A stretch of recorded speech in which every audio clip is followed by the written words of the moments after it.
Դեկտեմբերի 2-ն էր դպրոցականների միջև ծագած վիճաբանությունը հեռուն գնաց դեպքից ժամեր անց բոլորը խոսում էին կատարվածի մասին։ Գևորգ Չաուշի անվան թիվ 24 միջնակարգ դպրոց, դանակահարություն, տուժածներից մեկի վիճակը ծայրահեղ ծանր է։ Դեպքի մասին տեղեկությունները տարածվում էին շատ արագ, երբեմն անգամ հակասական։ Հասկանալի էր, գործ ունեինք ինչպես անչափահասների, այնպես էլ դպրոցում տեղի ունեցած հանցագործության հետ։ Դեպքի օրը երեկոյան ինքնական ոստիկանություն ներկայացած 17-ամյա Նարեկը խոստովանել էր, դանակահարել է Տիգրանին և Ռոբերտին։ Վիճաբանել են ուրեմն հանցանք կատարած անձի քրոջ պատճառով, չեմ ուզում փակագծերը շատ բացեմ։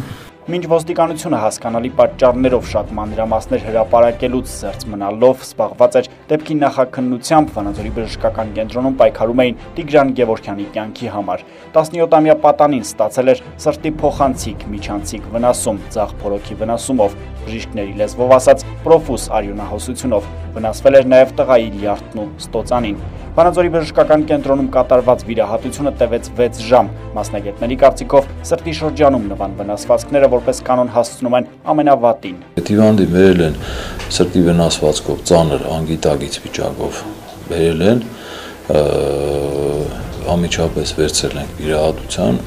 վիրահատել ենք, սրտի վնասվածքը կարել ենք, հետո պարզվել է, որ կա նաև որովայնի խոռոչի թափանցում,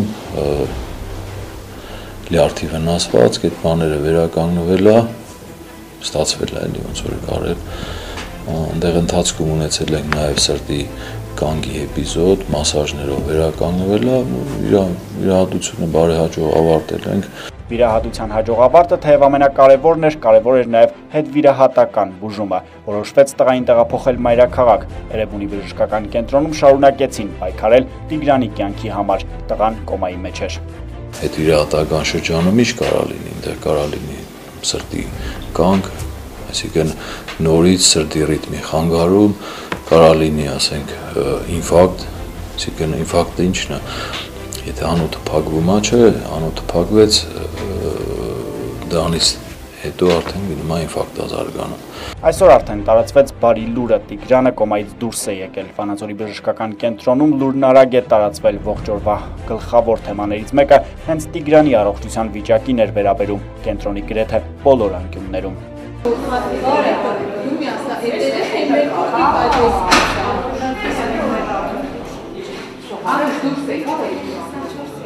Ինչ որտեղ իրոք հրաշք է։ Ուրախ լինելով ուզում եմ ասեմ, որ մի փոքր ուզում ենք համբերատար սպասել, որովհետև վերականգնողական փուլ կա, դեռ պետք է ճանապարհ վերականգնվի։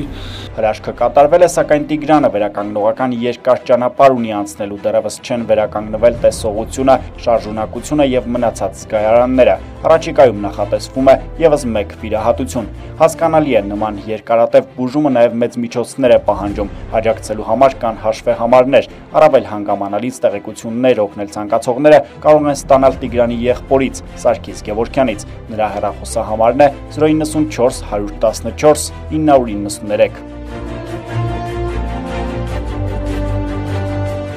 Որպես հավելում նշենք, որ դեպքի առնչությամբ հարուցված է քրեական գործ 2 հոգու առողջությանը դիտավորությամբ ծանր վնաս հասցնելու հատկանիշով։